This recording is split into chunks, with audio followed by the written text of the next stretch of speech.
this is Clang and I am the leader of the group. Hey guys, I am Ray and I am the assistant leader of the group. Hey guys, I'm Mark and I'm the assistant secretary. What?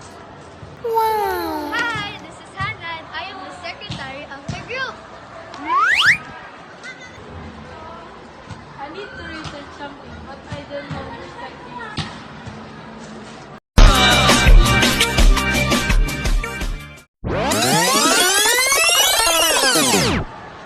Ever had to do a project and got stuck wondering what kind of research to do? Let's make it easy. There's a lot of research type we use. First is descriptive research. What is descriptive research? Describe and record facts, characteristics, or situations as they are not changing or testing anything. Example, surveying classmates about their favorite snack. Second, what is experimental research?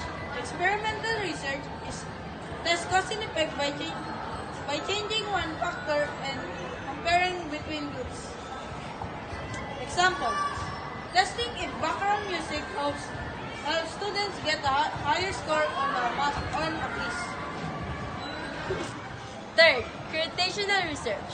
It looks for a relationship or link between two things. It does not prove one causes the another.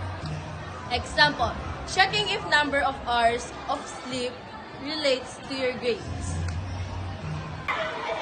Historical research. Historical research studies past events, records, or changes over time using old documents or evidences. For example, how the school canteen menus changes over time.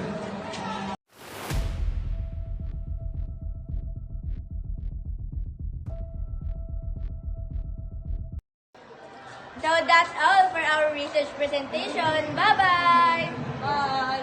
Bye! Bye!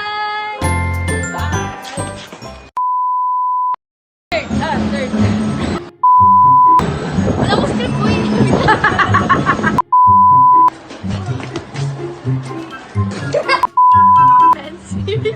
Research.